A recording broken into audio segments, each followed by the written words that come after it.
পেঁয়াজ রসুন ছাড়া বেগুন আলু দিয়ে রুই মাছের পাতলা ঝোল পেঁয়াজ রসুন দিয়ে বানালে যে স্বাদ হয় তার থেকে কিন্তু স্বাদে কোনো অংশে কম হবে না এই সিম্পল পাতলা ঝোল রেসিপিটা। তো আপনারা অবশ্যই কিন্তু বাড়িতে বানাবেন একবার আমার কথা শুনে।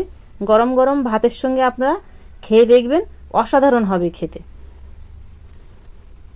রুই মাছটা আমি আগে থেকে ভেজে নিয়েছি, শুধু মাথাটা ভাজতে বাকি ছিল।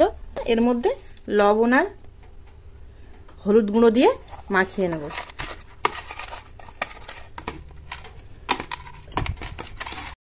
আগে মাছ ভাজা তেলের মধ্যে মাথাগুলো দিয়ে ভেজে নেব।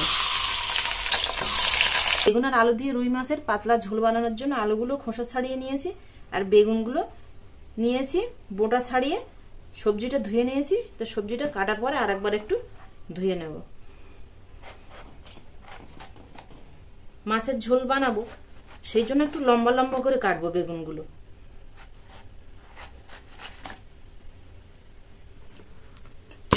মাছের একটা পিঠ হালকা করে হয়ে গেলে আর একটা পিঠ উল্টি দিয়ে ভেজে নেব। আলুগুলো একইভাবে লম্বা লম্বা করে কেটে নেব। একটু পাতলা করে কাটবো, তাহলে তাড়াতাড়ি সেদ্ধ হয়ে যাবে। ঠিক এরকম ভাবে বেগুন আর আলু কাটার পরেও কিন্তু ধুয়ে না নিলে বেগুন আর আলু থেকে একটা কষ জল বেরোয়, তাই 2-3 বার ধুয়ে নেবো কষলে কষলে।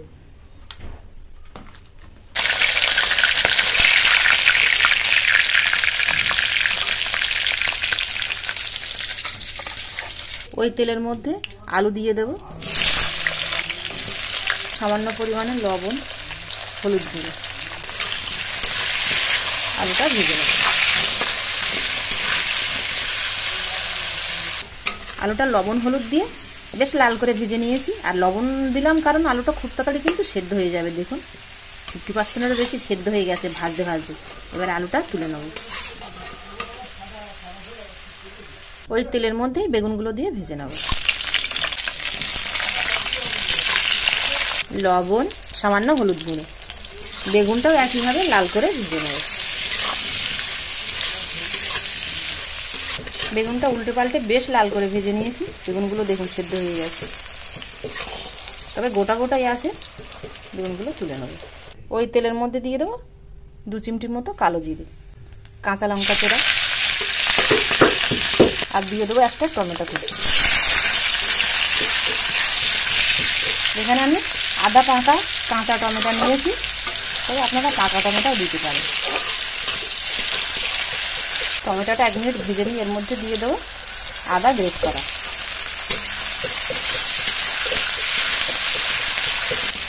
আদাটা দিয়ে মিনিট খানিক নেড়ে চেড়ে নিয়েছি। দিয়ে দেবো লবণ হলুদ গুঁড়ো। এই সময় কিন্তু ফ্লেমটা লোতে রেখেছি। কাশ্মীরি লঙ্কার গুঁড়ো, সামান্য পরিমাণে জল দেবো। মশলাটা একটু কষিয়ে নেব। মশলাটা কষিয়ে নিয়েছি। মশলা থেকে দেখুন এই যে তেল ছাড়তে শুরু হচ্ছে। আলুগুলো দিয়ে দেবো।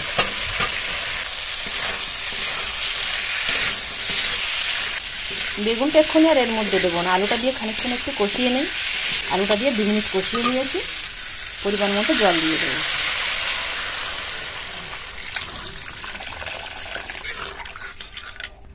ঢাকনা চাপা দিয়ে দেবো।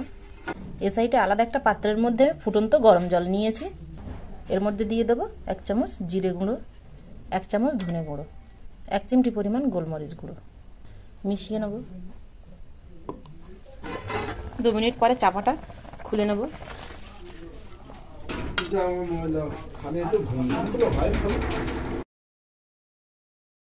আলুটা কিন্তু সেদ্ধ হয়ে গেছে। এবার এর মধ্যে ভেজে রাখা বেগুনগুলো দিয়ে দেবো। বেগুনগুলো কিন্তু একটু পরেই দিলাম। বেগুনগুলো সেদ্ধ মানে ভাজতে ভাজতে সেদ্ধ হয়ে গেছে। ভাজা মাছগুলো এবার বেগুনের সাথে দিয়ে দেবো।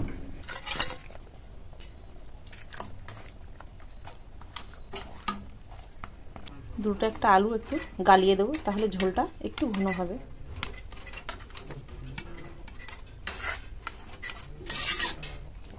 গুলে রাখা মশলাটা উপর দিয়ে দেবো। ঢাকনা চাপা দিয়ে 2 মিনিট ফুটিয়ে নেব। কিন্তু 2 মিনিট ফুটিয়ে নিয়েছি। এবার চাপাটা খুলে নেব। বেগুন আর আলু দিয়ে পাতলা করে মাছের ঝোলটা কিন্তু হয়ে গেছে দেখুন।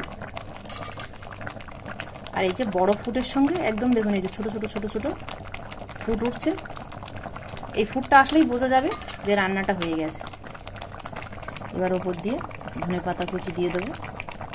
ধনে পাতাটা দিয়ে ঢাকনা চাপা দিয়ে দেবো, নামিয়ে নেব। নামিয়ে নিয়ে গরম গরম ভাতের সাথে পরিবেশন করুন। খেয়ে কেউ বলবেই না যে এটা পেঁয়াজ রসুন ছাড়া বানানো, এতটাই টেস্টি হবে খেতে। রেসিপিটা ভালো লাগলে প্লিজ বন্ধুরা লাইক করে কমেন্টে জানাতে ভুল করবেন না। নতুন বন্ধু হয়ে থাকলে বেল আইকন সমেত সাবস্ক্রাইব করে পাশে থাকার অনুরোধ রইল।